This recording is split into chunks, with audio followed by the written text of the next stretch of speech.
Le soldat, c'est donc on l'appelait la chose. Il a été fait. J'ai tenté de faire un travail de sculpture un petit peu à l'envers de l'idée de la sculpture où on prend un monolithe, un monobloc là et on taille dedans et on travaille on enlève de la matière et on fait naître une forme dans de l'informe. Or là, on s'y est pris autrement. J'ai plutôt pris des différents blocs plus petits qu'on a assemblés et qui ont été d'abord taillés et ensuite assemblés avec de la résine, par exemple. Et donc on est dans un rapport à l'assemblage plutôt que dans quelque chose qu'on a dégrossi jusqu'à arriver à une forme. Voilà. Donc on est dans quelque chose qui, a priori, se voudrait, pareil, quelque chose qui est de l'ordre qui ne pourrait ne jamais s'arrêter. C'est-à-dire qu'on peut rajouter de la matière et des éléments de plus en plus, on peut forcément. Alors que si on enlève, à un moment donné, il y a une disparition. Voilà. Donc cette sculpture, la chose, donc, qui est un petit soldat en plastique, agrandi, du fait de ces donc du coup l'agrandissement il a aussi à travers toutes les stigmates les stigmates de sa fabrication du petit soldat, donc avec les coutures, etc., donc le visage qui est coupé en deux avec les yeux pas en face des trous, etc., les trous qui apparaissent, qui sont les trous d'endroits d'injection du plastique. Donc tout ça, ça fait une espèce de personnage assez étrange, un peu monstrueux. Donc du fait en plus qu'il ait été composé par des éléments rajoutés, on peut être assez proche d'une histoire un peu Frankenstein. Donc j'aimais bien cette idée de ce monstre qui est en permanence en une espèce de construction, déconstruction, pareil. C'est un petit peu le fil de cette expo. Zoom Plus, c'est l'idée effectivement de l'image sur l'écran dans laquelle on rentre et on zoome, et donc on grossit l'image, et ce qui nous permet de manière où l'image grossit, du coup, nous, notre regard rentre à l'intérieur même de sa structure, donc du pixel, et parce qu'en fait c'est ce qui s'est passé, puisque ça c'est un personnage en fait qui est issu du Jardin des Délices, une peinture de Jérôme Bosch, 1505 ou 1503, je crois, quelque chose comme ça. Et dans le panneau central, un petit peu sud-est, voilà, il y a une scène avec un personnage comme ça, nu, les fesses pointées, et un autre à côté de lui qui semble lui mettre des fleurs dans les fesses, les mettre ou les enlever. Je sais pas, le scénario, je sais pas trop. Et du coup, voilà, je trouve ça, oui, il y a une dimension juste drôle, mais il n'y a pas que ça. C'est quelque chose qui est troublant, intriguant. Qu'est-ce que ça fait là, etc.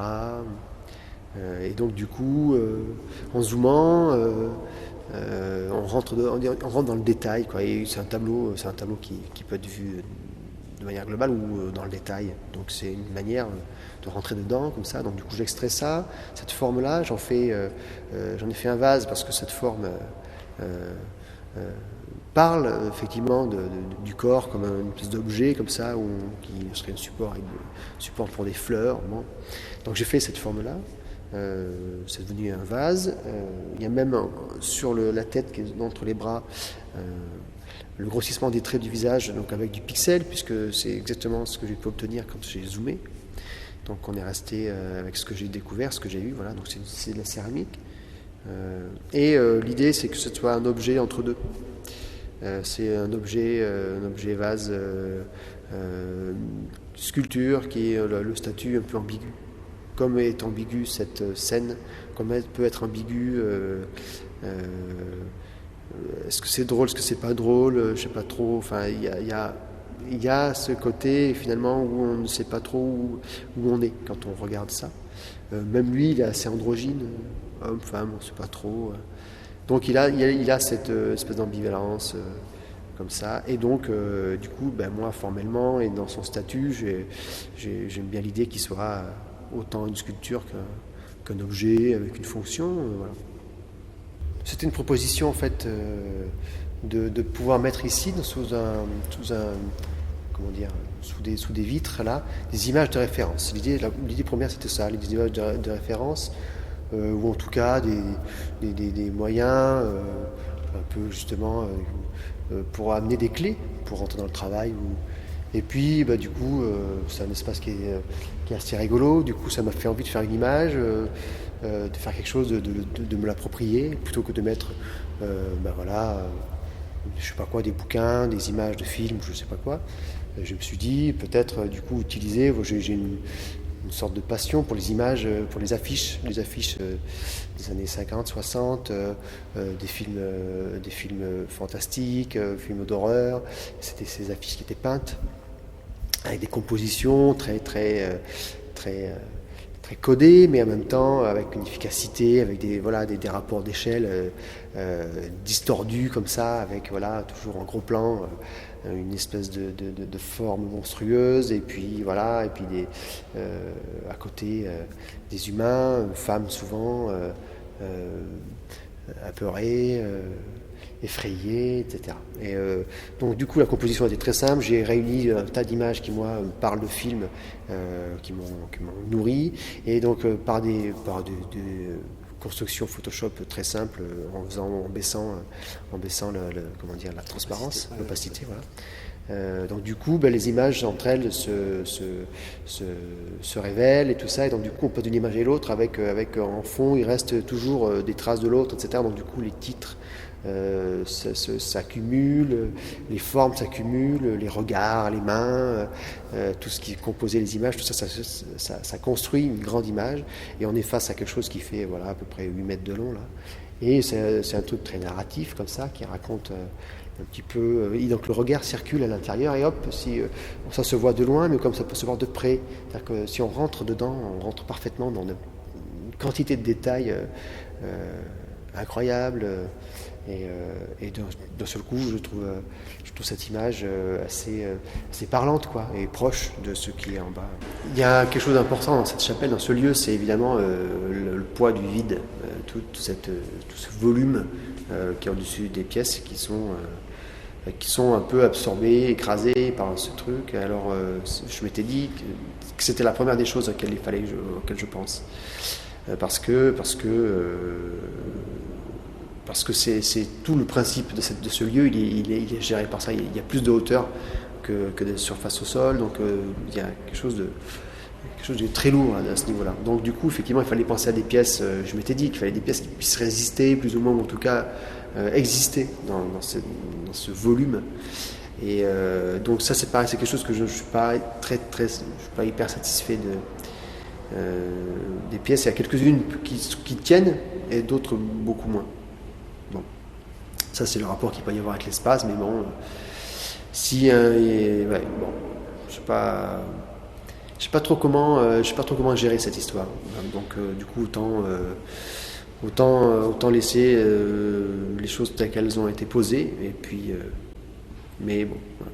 Et ce rapport qu'il peut y avoir avec les petites pièces qui sont en mouvement permanent là, et puis ça, effectivement j'aimais bien ce rapport, c'est-à-dire qu'il y a une différence d'échelle, même à l'intérieur même des cases, il y a un jeu d'échelle différent entre les chaque pièces, tout ça, et donc de toute façon ce rapport là pour moi il est très important en fait. Je trouve qu'il y a un rapport, donc ce rapport qui puisse nous emporter vers un déséquilibre, entre l'équilibre et le déséquilibre du corps, comme ça, où on est ou immensément grand, ou immensément petit. Et j'aime bien ce truc un peu élastique en permanence. En fait, moi, c'est d'abord c'est quelque chose de très personnel, en fait. Ça me rassure. Ça me permet, ça me rassure. C'est quelque chose d'assez, quelque chose qui, de manière un peu simple, c'est quelque chose ça me préserve.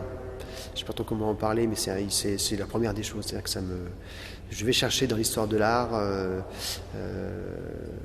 des choses qui, moi, me permettent aujourd'hui de construire, de reconstruire, de continuer quelque chose. J'aime l'idée que ce soit dans une continuité. Donc je vais prendre ça ici et je fais quelque chose là-bas. Donc j'aime cette idée-là. Et puis ça me rassure aussi quand c'est une manière... pour moi également de découvrir encore et encore, et de me plonger dans l'histoire de l'art Il y a autant d'histoires d'ailleurs que d'historiens, il y a autant de regards que d'histoires. Donc tout ça, j'ai découvert tout ça, évidemment. Je suis rentré, entre guillemets, dans le monde de l'art par du détail, par des petites choses, avec des histoires de zoom plus, c'est-à-dire en découvrant une forme quelque part dans un endroit, dans une peinture. Du coup, je me suis reculé pour regarder mieux la peinture, et puis de ce coup, et puis je me suis rendu compte que la peinture, c'était une peinture, et puis cette peinture, elle faisait partie d'un mouvement de peinture, et puis ce mouvement appartient à une histoire, et cette histoire, elle appartient, enfin, et donc tout ça, je me suis rendu compte de l'immensité. Et ça, bon, ça fait 20 ans que c'est comme ça, mais c'est pas quelque chose. Il faut absolument, enfin, il est hors de question que ce soit la clé pour le travail. Le travail n'a pas besoin d'être référencé. Celui qui rentre ici, il regarde les choses, et j'espère, il faut. L'idée, c'est ça, c'est que moi, mon objectif, c'est que les gens, les personnes qui regardent, n'aient pas besoin de toutes ces références pour apprécier ce qu'ils voient. On voit ce qu'on voit. Mon travail, c'est ce qu'on voit. C'est un chien et un rhinocéros, c'est un bonhomme avec des fleurs dans les fesses. C'est quelque chose de très simple. Mais effectivement, ça vient pas de nulle part, mais c'est pas important. C'est pas. Une autre lecture. Oui, voilà. Moi, c'est des outils, mais c'est absolument pas du tout nécessaire pour que ça existe.